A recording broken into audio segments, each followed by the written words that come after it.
오늘 우리에게 주신 하나님 말씀은 사도행전 7장입니다. 51절에서 60절입니다. 목이 곧고 마음과 귀의 할례를 받지 못한 사람들아, 너희도 너희 조상과 같이 항상 성령을 거스르는도다. 너희 조상들이 선지자들 중에 누구를 박해하지 아니하였느냐? 의인이 오시리라 예고한 자들을 그들이 죽였고 이제 너희는 그 의인을 잡아준 자요 살인한 자가 되나니 너희는 천사가 전한 율법을 받고도 지키지 아니하였도다 하니라.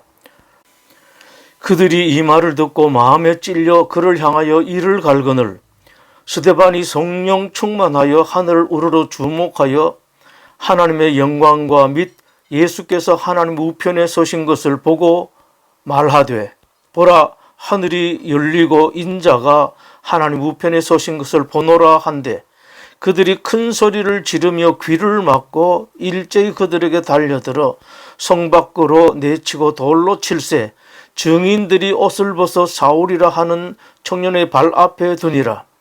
그들이 돌로 스데반을 치니 스데반이 부르짖어 이르되, 주 예수여 내 영혼을 받으시옵소서 하고 무릎을 꿇고 크게 불러 이르되, 주여 이 죄를 그들에게 돌리지 마옵소서. 이 말을 하고 자니라. 남미 아르헨티나의 한 사람이 기독교 신자들을 향해서 질문했습니다. 제자입니까? 이 질문에 대해서 여러분은 어떤 대답을 할 수 있겠습니까? 예, 나는 제자입니다 라고 자신 있게 대답할 수 있는 사람도 있을 것이고 그렇지 못한 사람도 있을 것입니다. 주님께서 이 사람이야말로 나의 제자라고 자신 있게 말씀하시는 사람이 있습니다. 스데반입니다. 스데반은 초대 예루살렘 교회의 7 집사 중 한 사람입니다. 그 스데반을 하나님을 모욕했다는 모독죄로 유대교인들이 고발했습니다. 스데반이 체포되어 산헤드린에서 재판을 받게 되었고 그 재판에서 스데반은 하나님을 모독했다는 죄목으로 재판을 받고 순교를 당했습니다. 이 스데반을 통해서 하나님께서 오늘 기독교인들, 그 중에서도 기독교 지도자들에게 하시는 말씀이 있습니다. 그리스도의 참된 제자는 어떤 사람이어야 하는가? 어떤 모습이어야 하는가? 첫 번째는 스데반은 겸손했습니다. 말도 안 되게 억울한 재판을 진행하고 있던 대제사장을 비롯한 유대 종교 지도자들을 향해서 스데반이 부른 호칭이 남달랐습니다. 여러분 부형들이여 들으소서. 이 말은 이런 의미입니다. 여러 어르신들, 제가 여러분들에게 한 말씀 드리려고 합니다 라는 말로 지극히 공손한 표현입니다. 기독교인들은 사람들에게 겸손해야 합니다. 특히 예의를 제대로 갖출 줄 알아야 합니다. 기독교인들 중에 우리는 하나님께만 잘하면 된다고 하는 사람이 있는데 그건 아닙니다. 정말로 하나님께 잘하는 사람은 사람에게도 잘할 수밖에 없습니다. 진실로 하나님께 겸손한 사람은 사람에게도 겸손할 수밖에 없습니다. 상대방이 마음에 들지 않는다고 할지라도, 심지어 종교가 다른 사람이라고 할지라도 기독교인들은 지켜야 할 예의는 제대로 지켜야 합니다. 한 기독교인 사업체에 어떤 사람이 찾아와서 명함을 내밀었습니다. 총회에서 이단이라고 정한 종교단체의 간부였습니다. 당당하게 명함을 내민 그는 그 단체에서 상당한 위치였습니다. 회사의 책임자와 찾아온 그 종교단체의 사람은 서로 예의를 갖추고 한참을 대화했습니다. 회사를 찾아온 이유는 회사의 자금 사정이 어려운 것을 알고 회사의 운영 자금을 충분히 되어줄 테니 대신 회사 직원들에게 자기네 종교를 전도할 수 있게 해달라는 것이었습니다. 회사에 자금이 절실하게 필요했지만 그러나 이단 기독교 단체의 제안만은 받아들일 수가 없어서 정중하게 거절했습니다. 종교단체 간부는 집요하게 제안했습니다. 별별 솔깃한 제안을 다 했습니다만 어쩔 수 없다고 거절했습니다. 종교단체의 그 간부는 마지막 제안까지 거절을 당하자 그 자리에서 일어서면서 손 그 자리에서 신발을 탁탁 털었습니다. 그는 신발을 터는 것을 성경의 가르침이라고 생각했을 수가 있습니다. 마태복음 10장에 이런 말씀이 있습니다. 누구든지 너희를 용접하지도 아니하고 너희 말을 듣지도 아니하거든 그 집이나 성에서 나가 너희 발의 먼지를 털어버려라. 그러나 그것은 성경의 가르침도 아니며 억지로 그렇게 해석을 했다 하더라도 참된 종교인이라면 절대로 보여서는 안 될 행동입니다. 참된 종교인이라면 가져야 할 예의가 있고 매너 또 양식이 있습니다. 어떤 곳이든 먼저 사람이 되어야 합니다. 정치 지도자가 되기 전에 사람이 되어야 하고 경제, 사회, 교육의 지도자가 되기 전에 사람이 먼저 되어야 합니다. 더구나 종교 지도자는 더욱더 먼저 사람이 되어야 합니다. 제가 신학교 다닐 때 노 목사님이 하신 강의가 지금도 머릿속에 쟁쟁합니다. 목사가 되기 전에 사람이 먼저 되어야 합니다. 스데반은 유대교 지도자들이 비록 종교가 다르고 심지어는 스승 예수님을 십자가에 내준 사람들이었지만 종교 지도자들에게 보여야 할 예의를 다 차렸고 겸손을 갖추었습니다. 두 번째, 스데반은 성경 지식에 통달했습니다. 스데반은 예루살렘 교회의 지도자였지만 그러나 직분은 분명하게 집사였습니다. 사도행전 21장 8절에 이런 말씀이 있습니다. 이튿날 떠나 가이사랴에 이르러 7 집사 중 하나인 전도자 빌립의 집에 들어가서 머무르니라. 집사의 직분으로도 여러 가지 사역을 할 수 있습니다만 어쨌든 간에 스데반은 7 집사 중 한 사람인 집사였습니다. 그런 집사 스데반이 창세기 아브라함부터 시작해서 야곱을 거쳐서 모세 그리고 다윗과 솔로몬에 이르기까지 성경이 환했습니다. 누구든 처음 예수님을 믿고 기독교 신자가 되었을 때는 성경 지식에 약할 수밖에 없습니다. 그러나 믿기 시작하고 어느 정도 시간이 지나면 기독교 신자로서 알아야 할 성경 지식은 알아야 합니다. 특히 기독교 지도자라면 더욱 그러해야 합니다. 또 스데반은 자기가 성경 지식이 많다고 해서 이것저것 쓸데없는 성경 지식을 나열한 것이 아니라 당시 상황 그리고 그 시간 그 자리에 있는 사람들에게 꼭 맞는 말씀을 꼭 집어서 밝혔습니다. 이것은 스데반이 성경 지식을 대강 가진 것이 아니라 충분히 성경을 이해했다는 말이 됩니다. 교회가 지도자를 뽑는 중요 이유는 교회를 오류로부터 잘못된 것으로부터 교회 아닌 것으로부터 또 이단과 이단적인 요소로부터 교회와 교인들을 지키기 위해서입니다. 대한예수교 장로의 헌법 제39조 장로의 직무에 다음과 같은 것들이 있습니다.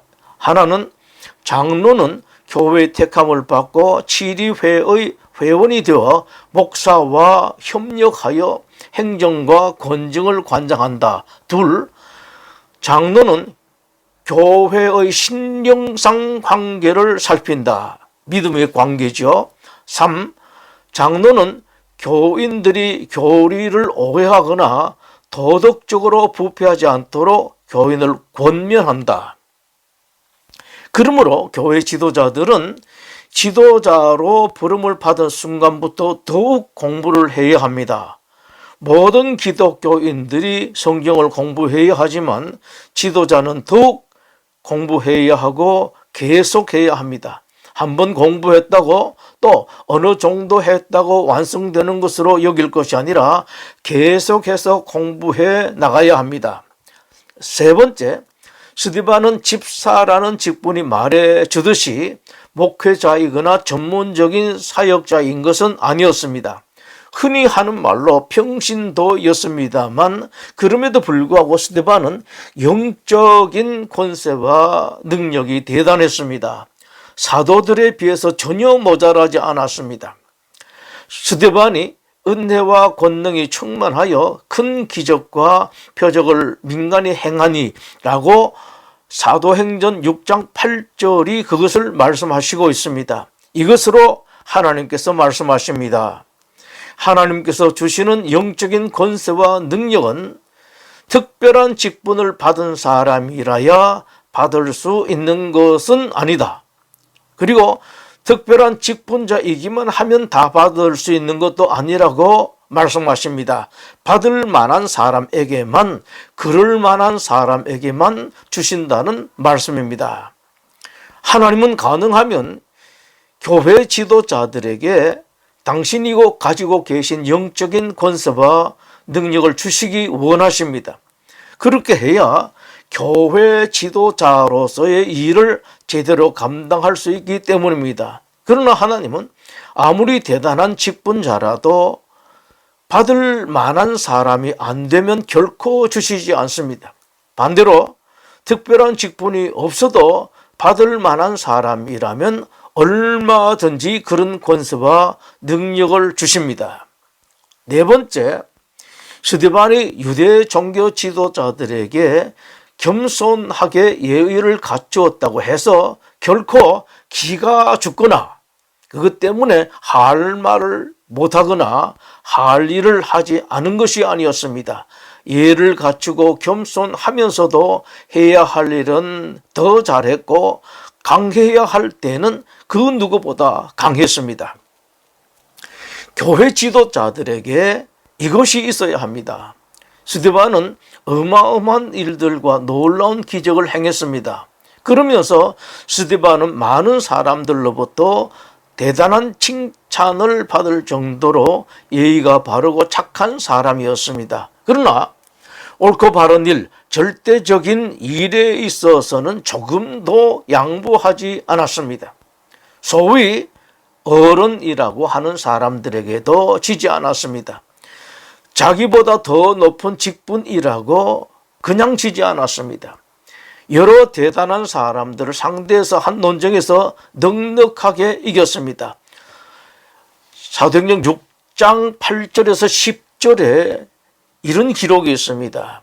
스데반이 큰 기사와 표적을 민간에 행하니 이른바 자유민들 즉 구레네인, 알렉산드리아인, 길리기아와 아시아에서 온 사람들의 회당에서 어떤 자들이 일어나 스데반과 더불어 논쟁할세 스데반이 지혜와 성령으로 말함을 그들이 능히 당하지 못하였다.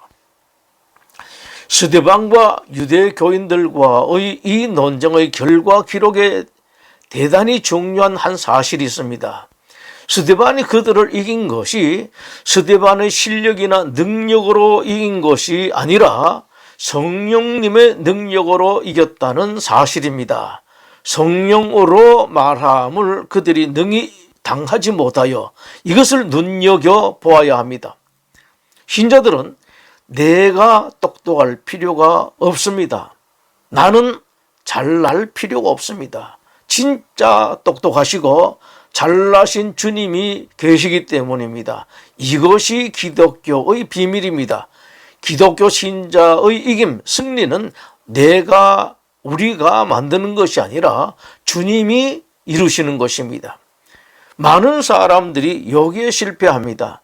내 실력, 내 능력으로 하다가 보니 실제에 있어서는 아무 능력도 권세도 가지지 못하고 세상 사람들과 별반 차이가 없습니다. 예수님께서 누가복음 2장에서 말씀하셨습니다. 내가 너희의 모든 대적이 능히 대항하거나 변박할 수 없는 구변과 지혜를 너에게 주리라. 예수님께서 주시겠다고 말씀하십니다. 요한일서 5장 4절은 말씀하십니다. 무릇 하나님께로부터 난 자마다 세상을 이기느니라. 신자라는 이름을 가졌다고 다 이기는 것이 아닙니다. 진정 하나님의 자녀라야 이깁니다. 그러면서 말씀하십니다. 세상을 이기는 승리는 이것이니 우리의 믿음이다. 기독교의 이름을 가졌다고 해서, 신자의 이름을 가졌다고 해서 다 이기는 것이 아니라 믿음을 가진 사람, 믿음으로 살아가는 사람만 이깁니다. 예수님의 그 가르침을 바울이 제대로 받았습니다. 바울이 고린도전서 2장에서 말합니다. 내 말과 내 전도함이 설득력 있는 지혜의 말로 하지 아니하고 다만 성령의 나타나심과 능력으로 하여 너희 믿음이 사람의 지혜에 있지 아니하고 다만 하나님의 능력에 있게 하려 하였노라. 기독교 신자들이 세상 살아가는 방법은 이것입니다. 사업을 하든지 자녀를 키우든지 무엇이든지 간에 자기의 능력이 아니라 성령님의 능력, 하나님의 능력으로 말미암아 이루어지는 이것이 기독교인들이 세상 살아가는 방법, 세상 이기는 방식입니다. 이런 의미에서 스데반은 가장 확실한 예수님의 제자였습니다. 다섯 번째, 스데반에게는 더 귀한 것이 있습니다. 그것은 생사를 좌우하는 결정적인 최후 변론의 시간, 자신의 생명을 변호할 수 있는 마지막 소중한 기회를 자기를 위한 변론 기회로 사용하지 않고 그리스도를 위한 변론의 기회로 삼았다는 이것은 너무도 중요합니다. 많은 사람들이 평소에는 나는 주님을 생각한다, 하나님이 먼저다, 교회가 먼저라고 말합니다. 그러나 자기의 이해관계가 걸리면 여지없이 무너집니다. 그렇게 사랑한다고 하던 주님은 온데간데 없습니다. 나만 있습니다. 그러나 스데반은 참으로 자기 생명이 걸린 그 결정적인 순간에 자기 자신은 전혀 생각하지 않고 오로지 예수님만을 생각했습니다. 바울이 그랬습니다. 세 번째 선교 여행을 마치고 예루살렘으로 들어가려고 했습니다. 수많은 사람들이 말렸습니다. 가면 이번에는 큰 변을 당할 것이라고 말했습니다. 바울 자신도 이번에는 그냥 넘어가지 않을 것이라는 것을 알았습니다. 심지어 하나님께서도 그것을 계시로 말씀해 주셨습니다. 그럼에도 바울은 예루살렘에 들어갑니다. 바울은 이것을 생각했습니다. 하나님께서 그렇게 계시한 것은 나보고 들어가지 말라고 하시는 것이 아니라 가면 죽을 고생을 하겠지만 그래도 가겠느냐고 물으신 것이다. 하나님의 그 계시는 들어가겠느냐 아니냐라는 질문이 아니라 그래도 들어갔으면 좋겠다는 하나님의 소원이라는 것을 바울이 알았습니다. 바울은 자기를 생각하지 않았습니다. 바울이 예루살렘에 들어갔습니다. 아니나 다를까 예루살렘 성전에서 붙들렸습니다. 성전에 가득 찬 그 유대인들이 폭도가 되어 바울이 찢겨서 죽을 처지가 되었습니다. 그 위기 일발의 순간에 바울이 로마 군대 천부장의 도움을 받아서 가까스로 목숨을 건졌습니다. 한숨 돌렸습니다. 한숨을 돌리는 그 순간에 바울이 말할 기회를 얻었습니다. 사실 그때 바울이 유대인들에게 죽을 뻔한 이유는 완전한 오해였습니다. 전혀 사실이 아니었습니다. 이것만 설명하면 되는데 그 기회를 얻은 것입니다. 그런데 바울이 설명할 기회를 얻어서 그것을 설명할 수 있는 절호의 시간에 그 사실을 해명한 변호한 것이 아니라 예수님을 변호했습니다. 나를 위한 찬스가 아니라 주님을 위한 찬스로 받아들인 것입니다. 여섯 번째, 스데반은 모든 면에서 스승 예수 그리스도의 뒤를 따라갔습니다. 기독교인이라는 말의 본래의 뜻은 예수님의 뒤를 따라가는 사람입니다. 기독교인이라는 영어 크리스찬, 헬라어 크리스타누스는 예수님의 뒤를 따라가는 사람을 말합니다. 스데반은 예수님께서 십자가에 비참하게 죽으셨듯 죽는 것도 돌에 맞아 비참하게 죽는 것까지 예수님을 따라갔습니다. 마지막 죽음의 순간에 보인 모습 또한 예수님을 닮았고 예수님을 따라간 것입니다.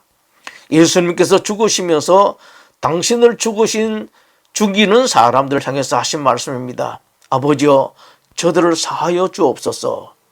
스데반도 돌에 맞아서 죽어가는 중에서 예수님과 같은 말을 했습니다. 주여, 이 죄를 그들에게 돌리지 마옵소서.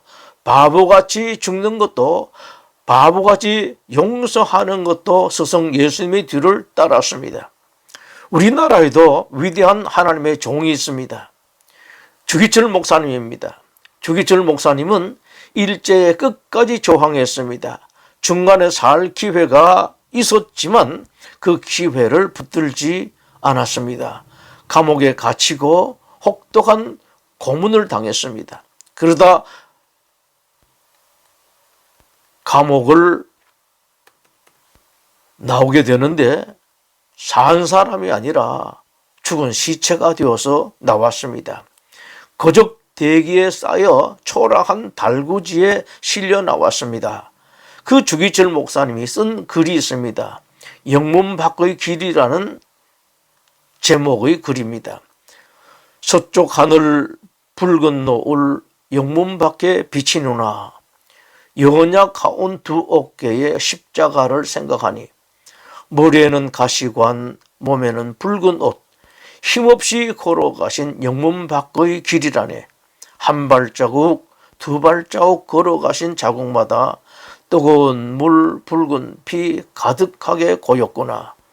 십자가의 고개턱이 제 아무리 어려워도 주님 가신 길이 오니 내가 어찌 못 가오렵. 주님 제자 베드로는 거꾸로도 가사오니 고생이라 못 가오며 죽음이라 못 가오리.